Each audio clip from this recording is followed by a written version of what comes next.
ಉಪಾಧ್ಯಕ್ಷರಾದಂಥ ಶ್ರೀಯುತ ಶಶಿಕುಮಾರ್ ಅವರ 45ನೇ ಹುಟ್ಟುಹಬ್ಬದ ಈ ಒಂದು ಸುಸಮಯ ಸಂದರ್ಭದಲ್ಲಿ ನಾವು ಸಂಘದ ಪರವಾಗಿ ನಮ್ಮ ಡಿ ಮುನ್ರಾಜರವರ ಒಂದು ನೇತೃತ್ವದಲ್ಲಿ ಅವರಿಗೆ ಶುಭ ಹಾರೈಸಬೇಕು ಅಂದ್ಬಿಟ್ಟು ಎಲ್ಲ ಸಂಘಟಕರು, ಸ್ನೇಹಿತರು, ಬಂಧುಗಳು ಎಲ್ಲ ಸೇರಿ ಒಂದು ದಿವಸ ಅವರಿಗೆ ಶುಭ ಹಾರೈಸ್ತಾ ಇದ್ದೀವಿ.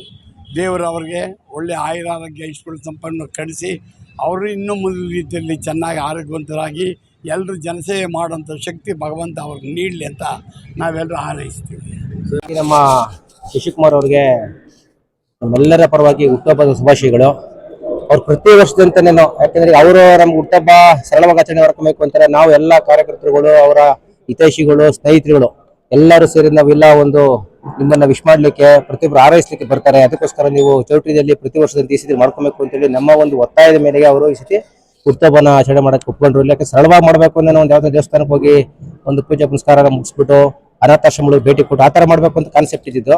ಆದ್ರೆ ನಾವು ಇಲ್ಲಿ ನಿಮ್ಮನ್ನು ಹುಡುಕೊಂಡು ಸುಮಾರು ಜನ ಬರ್ತಾರೆ, ಹಂಗಾಗಿ ನೀವು ಇಲ್ಲೇ ಮಾಡ್ಕೊಬೇಕು ಅಂತ ನಮ್ಮ ಒಂದು ಎಲ್ಲರ ಒತ್ತಾಯದ ಮೇಲೆ ಅವರು ಮಾಡಿದ್ದಾರೆ. ಇಲ್ಲದಾಗ ಏನು ಅಂದ್ರೆ ಅವರ ಶಶಿಕುಮಾರ್ ಅವರು ನಾವು ಅಜಾತ ಶತ್ರು ಅನ್ಬೋದು. ನಮ್ಮ ಅಟಲ್ ಬಿಹಾರಿ ವಾಜಪೇಯಿಗೆ ಅಜಾತ ಶತ್ರುಗಳು ಅಂದ್ರೆ ಯಾರು ಶತ್ರು ಇರಲಿಲ್ಲ. ಅಂದ್ರೆ ಇವ್ರಿಗೂ ಅಷ್ಟೇನೆ, ಎಲ್ಲೇ ಹೋದ್ರು ಯಾವುದೇ ಪಾರ್ಟಿಯಲ್ಲಿ ಆಗಿದೆ. ಈಗ ಮೊನ್ನೆ ನಮ್ಮ ಉಪಮುಖ್ಯಮಂತ್ರಿಗಳು ಹೇಳಿದಾಗೆ 500 ವಾರ್ಡ್ ಮಾಡಿದೀವಿ, ಎಲ್ಲ ಯುವಕರು ಹೊಸ ಬರ್ಬೇಕು ಅಂತ. ಅದೇ ರೀತಿಯಾಗಿ ನಮ್ಮ ಪಕ್ಷದಲ್ಲೂ ಸಹ ಯುವಕರಿಗೆ ಆದ್ಯತೆ ಕೊಟ್ಟು ಹೊಸ ಪ್ರತಿಭೆಗಳನ್ನ ಮುಂದೆ ತಗೊಳ್ಳುವಂತ ಕೆಲಸ ಆಗ್ಬೇಕು. ಆಯ್ದರವ್ರಿಗೆ ಆಗೋದು ಅವಕಾಶ ಬೇಡ. ಯಾಕೆ ಅನುಭವಿಸ್ಕೊಂಡು ಅವರು ಮತ್ತೆ ದೊಡ್ಡವರಾಗಂತಿಲ್ಲ. ಇಂಥವ್ರಿಗೆ ಒಂದು ಸಾಮಾಜಿಕ ಕಾರ್ಯ ಮಾಡೋಂಥವ್ರಿಗೆ, ಬಡಬಗರ ಬಗ್ಗೆ ಪ್ರೀತಿ ಇರುವಂತವ್ರಿಗೆ ಇಂಥ ಒಂದು ಅವಕಾಶ ಮಾಡಿಕೊಟ್ಟು, ನಮ್ಮ ಪಕ್ಷದ ವತಿಯಿಂದ ಅವ್ರಿಗೆ ಒಂದು ಅವಕಾಶ ಮಾಡಿಕೊಟ್ರು ಖಂಡಿತ ನಾವೆಲ್ಲರೂ ಸೇರಿ ನಮ್ಮ ಹಿರಿಯ ಮುಖಂಡರುಗಳು, ನಮ್ಮ ಗದ್ದೆಣ ಇರ್ಬೋದು, ಎಲ್ಲರೂ ಯೂತ್ಸ್ ಎಲ್ಲ ಸೇರ್ಕೊಂಡು ನಾವು ಗೆಲ್ಸಿ ಅವ್ರನ್ನ ತಗೊಂಡ್ಬರ್ತೀವಿ. ಇಷ್ಟು ಹೇಳಲಿಕ್ಕೆ ಇಷ್ಟಪಡ್ತೀನಿ. ಅವ್ರದ್ದು ನೀವೇ ನೋಡ್ತಾ ಇದ್ದೀರಾ ಜನಸಾಗರ ಏನ್ ಬರ್ತಾ ಇದಾರೆ. ಎಲ್ಲಾ ಅಭಿಮಾನಿಗಳು, ಹಿತೈಷಿಗಳು, ಸ್ನೇಹಿತರುಗಳು, ಅವ್ರ ಒಡನಾಡಿಗಳು ಎಲ್ಲರೂ ಸಹ ಶುಭಾಶಯ ಕೊಡಕ್ಕೆ ಬರ್ತಾ ಇದ್ದಾರೆ. ಬರ್ತಕ್ಕಂಥ ಎಲ್ಲರಿಗೂ ಸಹ ತಿಂಡಿ ವ್ಯವಸ್ಥೆ ಮಾಡಿಸಿರ್ಬೇಕು. ಅವರು ಇಷ್ಟೆಲ್ಲ ಮಾಡಿದ್ರೆ ಅವರಿಗೆ ಭಗವಂತ ಆಯುರ್ವೇದಕ್ಕೆ ಆಶೆ ಕೊಟ್ಟು ಅವ್ರು ಏನ್ ಆಸೆ ಇದ್ದಲ್ಲಿ ನೆರವೇರಿಸಲಿ ಅಂತೇಳಿ ಈ ಸಂದರ್ಭದಲ್ಲಿ ಅವರಿಗೆ ಮತ್ತೊಮ್ಮೆ ಹುಟ್ಟುಹಬ್ಬ ಶುಭಾಶಯಗಳು ಶಶಿಕುಮಾರ್ ಅವರು. ಇವತ್ತು ನಮ್ಮ ಆತ್ಮೀಯ ಮಗನೇ ಆಗಬೇಕು ನಮಗೂ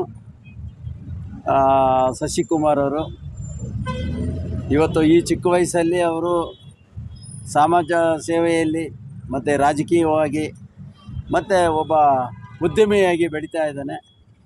ಈ ಕನಕಪುರ ರಸ್ತೆಯಲ್ಲಿ ಇವತ್ತು ಶಶಿಕುಮಾರ್ ಅಂದರೆ ಒಂದು ಶ್ಯಾಮ್ ಸುಂದರ್ ಅವರ ಮಗ ಶಶಿಕುಮಾರ್ ಅಂದರೆ ಒಂದು ಸ್ಥಾನಮಾನವನ್ನು ಗಳಿಸಿದ್ದಾರೆ. ಅವರಿಗೆ ಮುಂದೆ ಏನಿವತ್ತು 45ನೇ ವರ್ಷದ ಹುಟ್ಟುಹಬ್ಬದ ಪ್ರಯುಕ್ತ ಮೊದಲಿಗೆ ಮಾಮ ನಾವು ಕೆಂಪೇಗೌಡರಿಗೆ ಹಾರವನ್ನು ಅರ್ಪಿಸಿ ಆಮೇಲೆ ನಾನು ಹುಟ್ಟುಹಬ್ಬ ಮಾಡ್ಕೊತೀನಿ ಅಂತ ನಿಜವಾಗ್ಲೂ ನಮಗೆಲ್ಲರಿಗೂ ಆದಂಥ ಸಂತೋಷ ನಿಜವಾಗೂ ಬೇರೆ ಯಾರಿಗೂ ಆಗಿಲ್ಲ. ನಾವು ಎಲ್ರಿಗೂ ಇನ್ನು ಮುಂದೆ ಹೇಳೋದಷ್ಟೇ, ಯಾರು ಹುಟ್ಟುಹಬ್ಬ ಮಾಡಿಕೊಂಡ್ರು ಇಲ್ಲಿ ಕೆಂಪೇಗೌಡರಿಗೆ ಒಂದು ಹಾರವನ್ನು ಸಮರ್ಪಣೆ ಮಾಡ್ತಾ ಅವರ ಆಶೀರ್ವಾದ ಪಡೆದು ನಾವು ಮುಂದೆ ಹೋಗೋಣ. ಅವರು ರಾಜಕೀಯವಾಗಿ ಬೆಳೀಲಿ, ಅವ್ರ ಸಹಕಾರ ನಮ್ಮ ಎಲ್ಲರದ್ದು ಇದೆ, ನಮ್ಮ ಸಂಘದ ವತಿಯಿಂದನೂ ಇದೆ, ಮತ್ತು ಇಲ್ಲಿ ಈ ಸಮಾಜದಲ್ಲಿ ಮತ್ತು ಈ ವಾರ್ಡ್ನಲ್ಲಿ ಅವರ ಹೆಚ್ಚಿಗೆ ಬೆಳೀಲಿ ಅಂತ ನಾವೆಲ್ಲರೂ ಆಶಿಸ್ತೀವಿ. ಮೊದಲನೇದಾಗಿ ಧನ್ಯವಾದಗಳನ್ನ ತಿಳಿಸೋಕ್ಕೆ ಇಷ್ಟಪಡ್ತೀನಿ.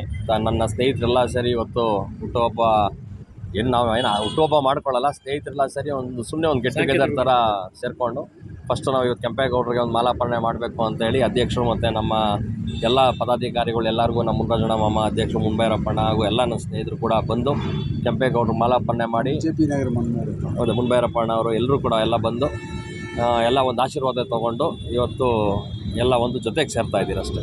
ಮುಂದೆ ನಮ್ಮ ವಿಜಯದಶಮಿ ಬರ್ತಾ ಇದೆ, ದಸರಾ ಹಬ್ಬ. ಎಲ್ರಿಗೂ ಕೂಡ ಆ ತಾಯಿ ಚಾಮುಂಡೇಶ್ವರಿ ಎಲ್ಲರಿಗೂ ಒಳ್ಳೆ ಆರೋಗ್ಯ, ಭಾಗ್ಯ, ಐಶ್ವರ್ಯ ಎಲ್ಲವನ್ನು ಕೊಟ್ಟು ಮೊದಲನೇದಾಗಿ ಎಲ್ಲರಿಗೂ ಆರೋಗ್ಯ ಕೊಡಲಿ ಅಂತ ಹೇಳಿ ಆ ತಾಯಿ ಇಡೀ ದೇಶಕ್ಕೆ ಎಲ್ಲರಿಗೂ ಒಳ್ಳೇದು ಮಾಡಲಿ ಅಂತ ಕೇಳಿ ಒಳ್ಳೇದು ಮಾಡಲಿ ಅಂತ ಹೇಳ್ತೀನಿ.